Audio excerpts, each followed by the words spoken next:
Do you want to up-level your money mindset? What about getting advice from a great role model?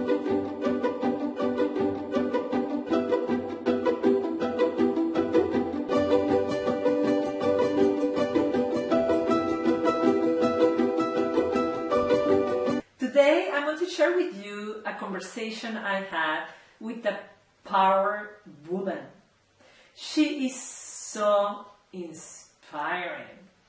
I'm talking about Marguerite Soeteman-Reijnen. Who is she? She has as work title Chairman Executive Board Aon Holdings Global CMO Aon Inpoint. What does that mean? This means that this lady oversees 7 billion euros. This is really powerful. I hear from so many young women that things are not possible. How could I? And you know, even more inspiring to me is that this lady is married, is a mother, and not only that, she's beautiful, she's kind. To me, Marguerite is one of the most inspiring women I have ever met. I really want to grow and learn from her. Today, the conversation was centered on financial well-being, as this is the subject of this channel. Are you ready for it?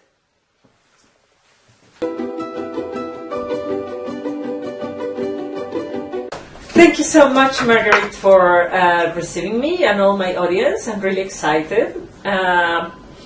This podcast is about women and money. And you are very much into both things. I listened to you recently in a conference, and I'm very touched by what you spoke there about financial well-being. Yeah. And you and I and every single person on the planet is not getting younger. And I was reading that of the old people, 60% of the old people are poor. This is very, 60% of the poor people are women. This is quite serious, and we need to start acting when we're young. So I would love to hear a little bit more about this subject of financial well-being and women. Yeah, so I think to start the subject, I think that at Aon we've done a survey last year in which it became apparent that 95% of the employers actually do see a correlation between the well-being of a person and the productivity, and whether it's a man or a woman. If you then look at well-being, there are 4 elements of well-being, which is social, emotionally, physically, but also financially. And back to the financial well-being, we've seen that also since the financial crisis, it's become more and more apparent that it's something which we need to look after. And the timelier you look after your financial well-being, the better it is. If you look in many countries across the globe, we see that almost 50% of students, graduates from university educations or school of appliances are women. And in that respect, there is a very good generation stepping up now who has been to university and who would like to work for itself. But we also see that the current students do experience more stress and more mental situations than before.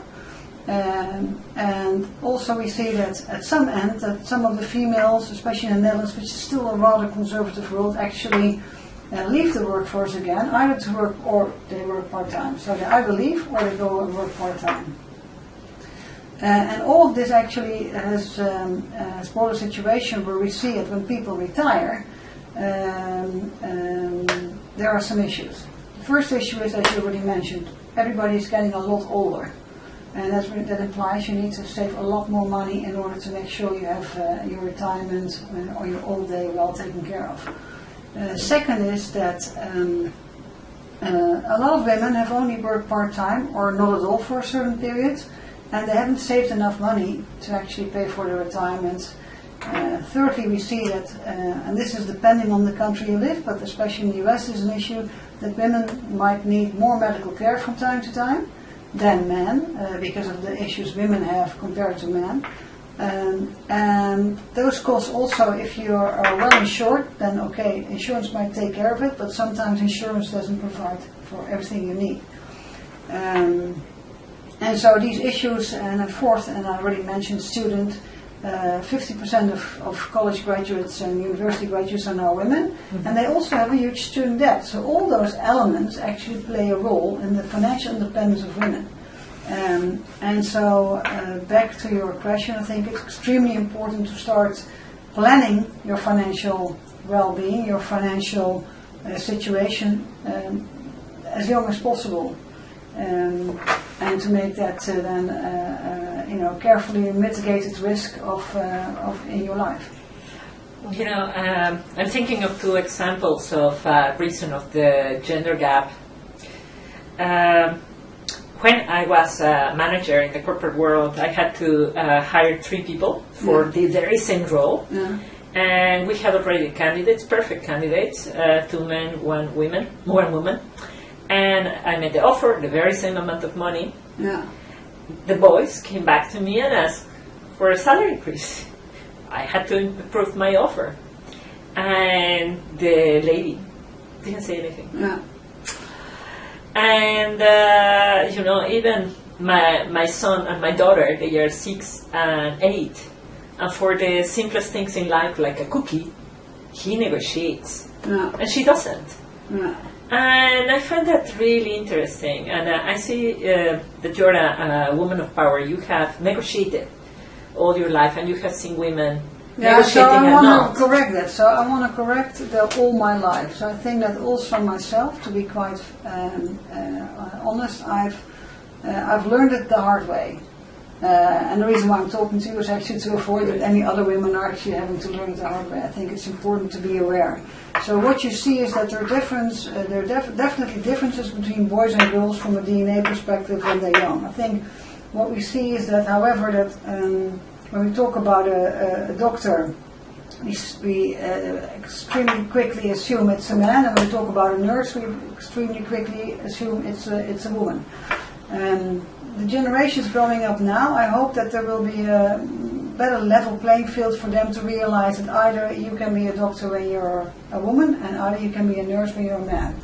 And I have to say that if I look around in the Netherlands, that's starting to actually develop. What's really important and cultural is also, and there's also demand from the Ministry of Education now, in the Netherlands, is to make sure that the language being used when you educate children from very young ages, or the toys they actually play with, that it's already more gender neutral. That's the first element to start with. So that's something which is happening as we speak. It will take some time. But then back to the characteristics of women and men, and we've had many publications have been around the topic. As I look at it, I think there is a blind spot within women, as well as a blind spot with men, if we talk about gender bias and unconscious bias. So I think all of us are really being confronted with situations which we take from the background we've grown up with. If we get a little bit more conscious about the biases we've actually been grown up with, then you can help yourself by trying to take a more neutral decision. And back to the negotiations, I think definitely there are some characteristics because of the culture we've grown up in, but there are also definitely characteristics between individuals. So we should not always assume straight away it's a gender gap or a gender pay gap. But back to my own situation, I've also learned actually to start asking at some moment in life. And I think it's important to make sure that you don't take things for granted, and also make sure other people don't take things for granted about how you perform, and that you make them aware of the fact that everything has a price. Yeah. You opened the door a little bit, and I don't know if you will be willing to share with us failure. When you say I learned the hard way, can you tell us a story? Yeah, so I think it's about it's very simple. It's about your salary and your conditions at work. So if you discover at some moment in life, and many of us have discovered it, and I think the good thing now is that you see companies really putting the gender pay gap on the agenda, and so really trying to avoid it because it creates issues they don't want to be involved in. So the environment has helped us dramatically. But even if you discover it, I think it's extremely important to learn how to speak up and to speak up. And then the question is, how can you speak up in a manner which is actually being received? So back to the differences between men and women. A man can be motivated, ambitious. A woman can be described as emotional and passionate. So although I think we should respect each other for what we have to offer, I still think that you need to be cautious about, okay, how are you going to make sure your message is being conveyed, and more importantly, how is your message going to be received? And back to the question, so I've raised it at some end, and in short that there was a benchmark taken out by HR, which simply put the facts on the table. So you can put your own subjective opinions down of what you've heard, of what you've seen, of what you've read, but if you ask for an objectivation, which more and more is happening, and also companies like Hey are supportive of helping HR departments with it, then actually you can create a very objective statement of the facts. And it's impossible for a company not to act on it anymore. So just let me say that to anyone, if you do a benchmark and there's something coming out, it's impossible in the current state of mind, if there is a realistic view, and even if you've done a second opinion, that the companies are not acting on it. That would create a huge amount of situations going forward for them. Mm-hmm. So in that respect, time is at our side at the moment. That's really exciting. And this is a very short podcast, so I would like to start closing with your advice. What do you advise younger women on the subject of money? Yeah. So first thing that if you start working, make sure that you actually sit down with a financial advisor and financial planner. The moment you receive salary, that you take a look, okay, how much are you going to save, how much are you going to spend for today, how much are you going to save for a rainy day, and how much are you going to save for that special day, whether it's whether it's a trip to Australia, whether it's skydiving in Nepal. I'm not sure what anybody wants, but make sure that you take very close, okay, what do I have, what do I need, and what do I need maybe at another moment. And based around that, there are various financial solutions offered by various financial services companies, whether it's insurance or savings products, which can help you to make those dreams come true. And so starting to managing it at a very early age, understanding the pros and cons of certain situations, but also understanding, if you're, what's your daily saving? What do you need to spend daily? What can you save daily? So actually awareness and understanding and acting up in it is what I would advise. I love it. Yeah. Because quite some of us women, we are avoiders. We don't want to talk about money.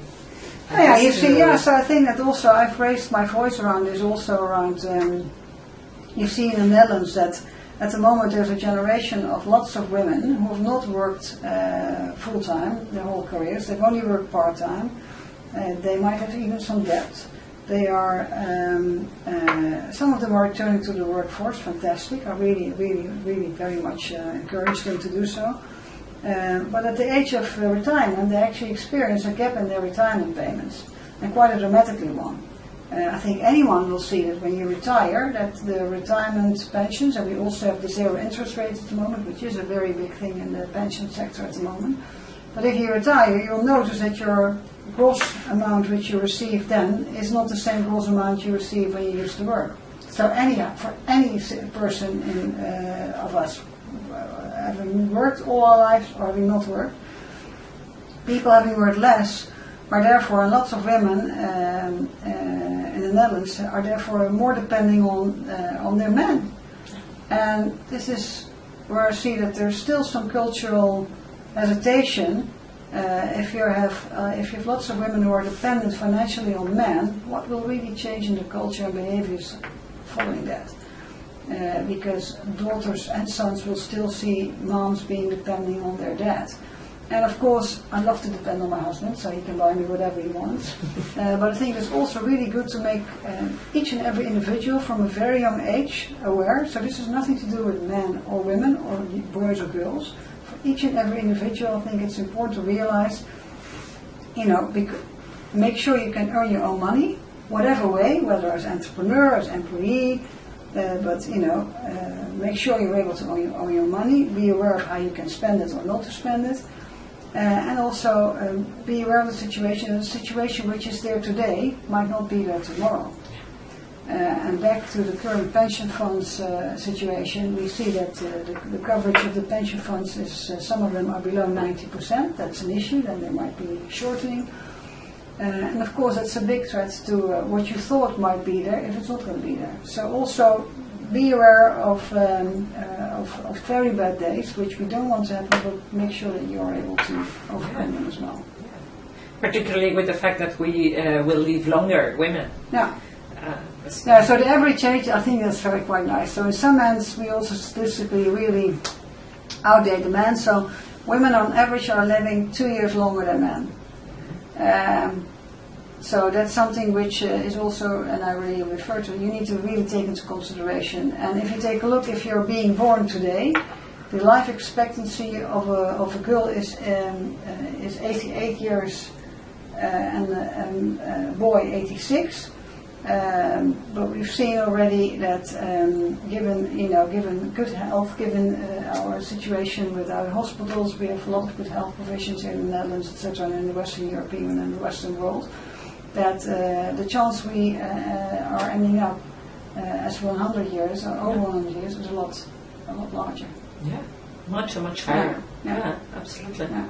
Absolutely. Yeah. So, Marguerite, we're thinking about role models. Who are your role models? Yeah. So so there are many role models in life, but I'm almost inclined, the older I get, to think less of people I know personally, but to think about the stories which made an impact in my life. So the stories which really, so the one is the Dolominas, which are the ladies in the 60s who actually, were fighting in a very ludicrous and funny manner for our rights.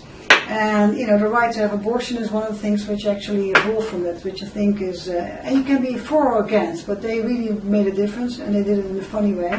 But if you take a look back at some of the things they were fighting for at those days, we're still fighting for them. And whether it's equality or whether it's economic empowerment of women, etc.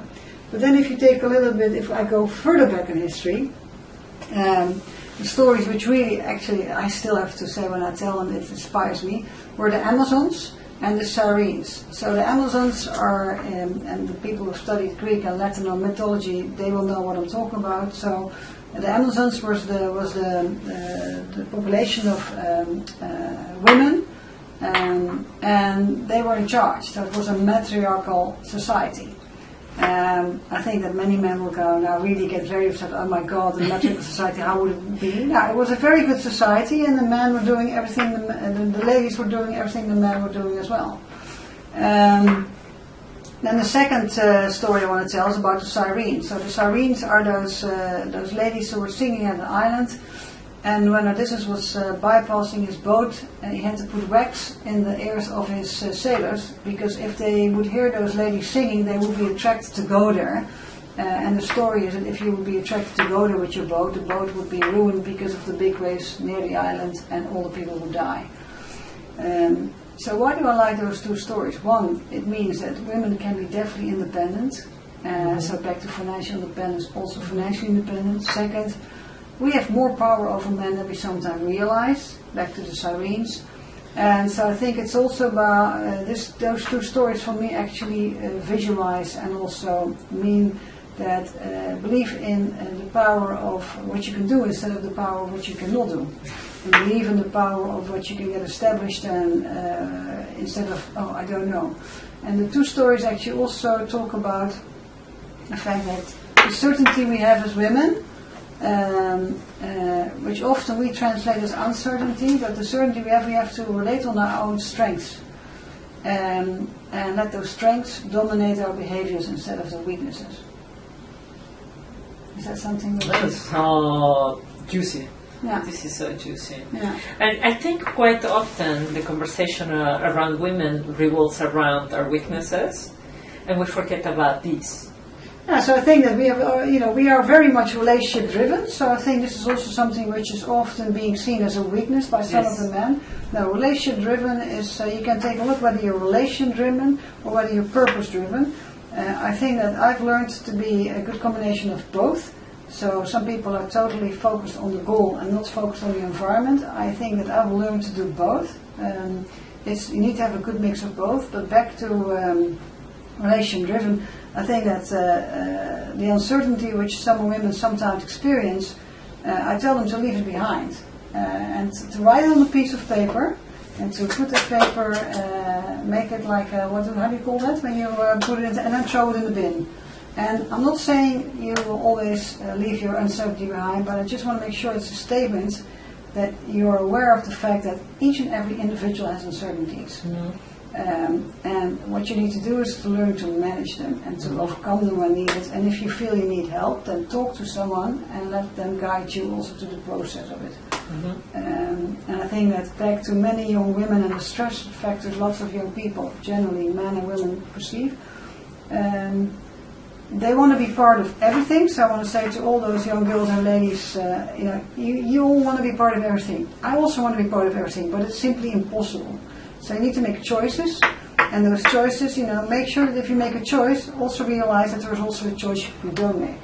And try to make that a little bit more from time to time, do it thoughtfully, and also try to avoid of being part of everything. Multitasking is something we can do very well, but it doesn't work for you, and also you don't live in the now. If you're multitasking, and I'm sitting with you now and I'm thinking of, in 1 hour I need to do that, I'm not sitting with you at the moment, and I also will not experience the moment as it is now. So being a little bit more in the now, and whether that's called mindfulness or whatever, I think it's really about being in the present and enjoying the present. Yeah, enjoy life. Enjoy life. Yeah.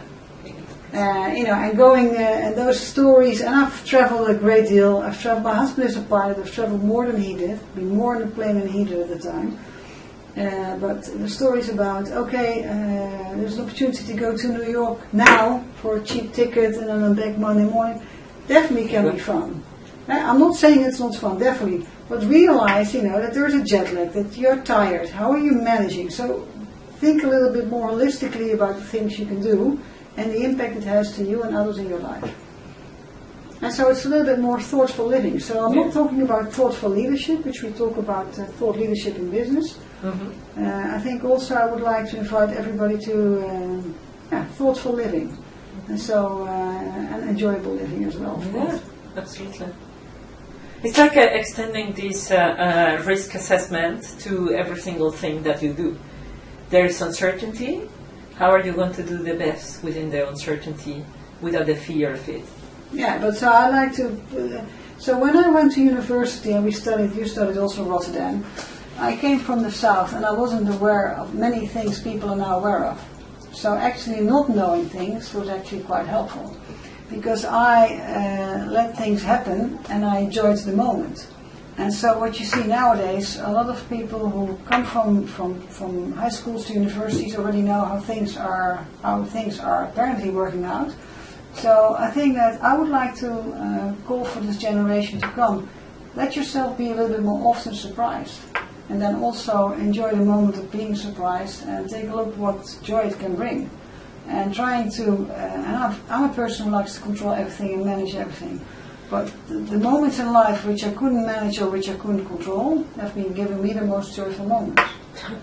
Because it's something that, it's something you didn't predict and you couldn't predict. And of course with all the, but so it's something like, I think that's the advice I'd like to give. Enjoy those sudden moments of surprises which you didn't expect. Brilliant. Oh, Marguerite, thank you so much. I would like to close this conversation with just your intuition. What else we haven't told these young women? What else do they need to hear from us on the subject of money? So I have two things. I think that one is power is knowledge is power. that means that make sure that you understand the various issues relating to money. And that means understanding, understand the economics of the money, of the economic models. But also I think that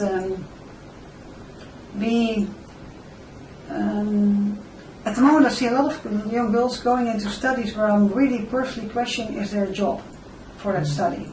This is also applicable for men, although the one big difference which you see is that a lot of girls are studying the more alpha-related studies, while men sometimes also go to the science, technology, engineering and math studies. And especially at the STEM studies, there is a bigger demand at the moment. So I would also always say to anyone, whether it's a boy or girl, make sure you really look into what you would like to do with the study you're choosing, and also the feasibility of getting a proper job. Or if you don't want to get a job and you want to put your own company down, also perfect, but be aware of the pros and cons of certain situations. And as Aon, as we are in risk management, this is what I call mitigating risk. So there is I think each and every one should at a very early age learn how to mitigate the risks of your own choices. And that's a very general statement. And then specifically for girls and for women, the remark, and I've made this also at the conference, I said, strive a little bit less for perfection, strive more for excellence. So that you balance your life better as regards, the things you would like to achieve. How brilliant. I'm very grateful that you said that. I know many perfectionists behind the microphone, behind the camera, will benefit from this. So leave the best of you and not the rest of you. Women are always working too hard, and then they end up, doing too many things at too high level of perfection. And then actually, people are not left with the best of you, but with the rest of you. So I definitely hope that that's something which a lot of young girls will take back, and look forward to meet them, either at the company's level or in the entrepreneurial side, or also on the, you see at the moment lots of, the jobs which are needed, which often also require very, practical things. So wherever there's opportunity for everyone, and I hope that they will also grasp it. Thank you so much, Marguerite. Wasn't it great? I absolutely love this conversation with Marguerite. I got so much juice and so much inspiration to start taking action on what she said. What about you? Please share in the comments what is the one piece of advice that you are going to start implementing right now. Come on, everybody wants financial well-being at the old age. You too. Share it with us. And this has great power, because the moment you put it in black and white, it becomes real. Do it. And we want to stop poverty, don't we? The only way to do that is to spread financial education. Please like and share this video. I want more people to get this content. Help me! So, thank you very much. And I want to ask you one more thing. I want to keep interviewing more people like Marguerite. Academics, wealthy millionaires and entrepreneurs, executives, so that they teach us how we can become financially independent and financially healthy.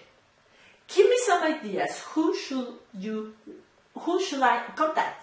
Who would you like to see here? Type it in the comments. Well, thank you. Thank you very much, and have a terrific day.